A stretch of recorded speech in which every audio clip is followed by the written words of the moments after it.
ರಂಗದ ಲಿಪ್ಪಿಯೊಳು ತಾನಿದ್ದನು ಸಿಡಿದು ರೋಷದಿ ಮೊರೆಯುತ್ತಾ ಹುಲಿ ಹುಡುಕುಳಿಸಿ ಓರಿಡುತ್ತ ಚಂಗನೆ ತುಡುಕಲೆರಗಿದ ರಭಸ ಕಂಜಿ ಚದರಿ ಹೋದುವು ಹಸುಗಳು ಪುಣ್ಯಕೋಟಿ ಎಂಬ ಹಸುವು ತನ್ನ ಕಂದನ ನೆನೆದುಕೊಂಡು ಮುನ್ನ ಹಾಲನು ಕೊಡುವೆನೆನುತ ಚಂದದೀತ ಬರುತ್ತಿರಿ ಎಂದೆನಗೆ ಆಹಾರ ಸಿಕ್ಕಿತು ಎಂದು ಬೇಗನೆ ದುಷ್ಟ ವ್ಯಾಘ್ರನು ಬಂದು ಬಳಸಿ ಅಡ್ಡಗಟ್ಟಿ ನಿಂದನ ಹುಲಿರಾಯನು ಸತ್ಯವೇ ಭಗವಂತನೆಂದ ಪುಣ್ಯಕೋಟಿಯ ಕಥೆಯಿದು.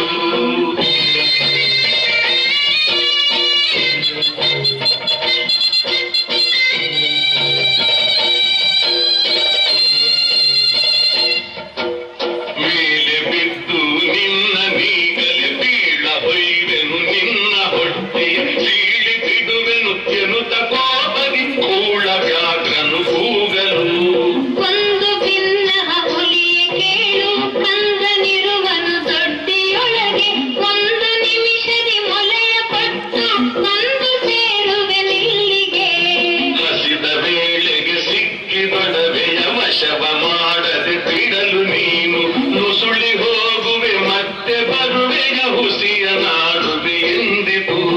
ಸತ್ಯವೇ ನಮ್ಮ ತಾಯಿ ತಂದೆ ಸತ್ಯವೇ ನಮ್ಮ ಬಂಧು ಬಳಗ ಸತ್ಯವಾಕ್ಯಕ್ಕೆ ತಪ್ಪಿ ನಡೆದರೆ ಮೆಚ್ಚನ ಪರಮಾತ್ಮನು ಸತ್ಯವೇ ಭಗವಂತನೆಂದ ಪುಣ್ಯಕೋಟಿಯ ಕಥೆಯಿದು.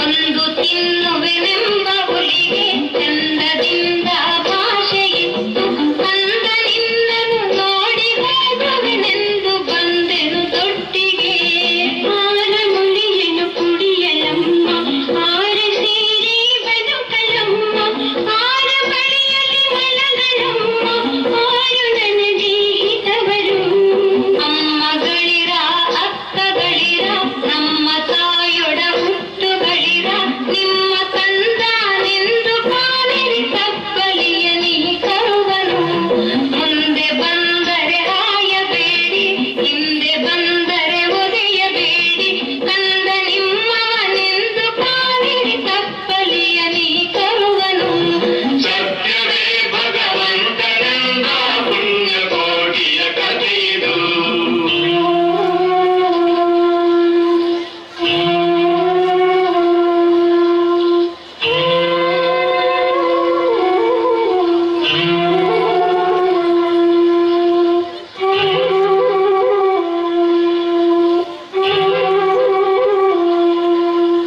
ತಬ್ಬಲಿಯು ನೀನಾದೆ ಮಗನೇ ಹೆಬ್ಬುಲಿಯ ಬಾಯನ್ನು ಹೋಗುವೆನು ಇಬ್ಬರಾರುಣ ತೀರಿತೆಂದು ತಬ್ಬಿಕೊಂಡಿತು ಕಂದನ ಗೋವು ಕರುವನು ಬಿಟ್ಟು ಬಂದು ಸಾವಕಾಶವ ಮಾಡದಂತೆ ಗವಿಯ ಬಾಗಿಲ ಸೇರಿ ನಿಂತು ತವಕದಲ್ಲಿ ಹುಲಿಗೆಂದಿತು.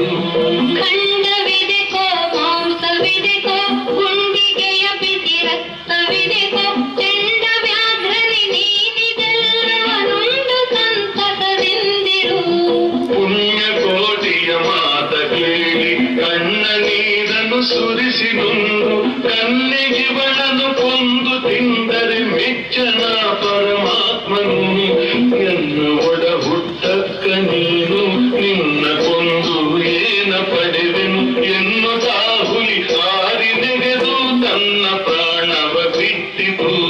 ಸತ್ಯವೇ ಭಗವಂತನೆಂದ ಪುಣ್ಯಕೋಟಿಯ ಕಥೆಯಿದು.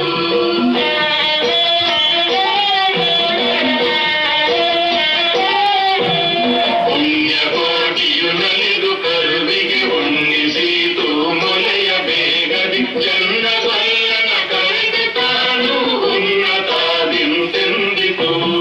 ಎನ್ನ ವಂಶಗಳ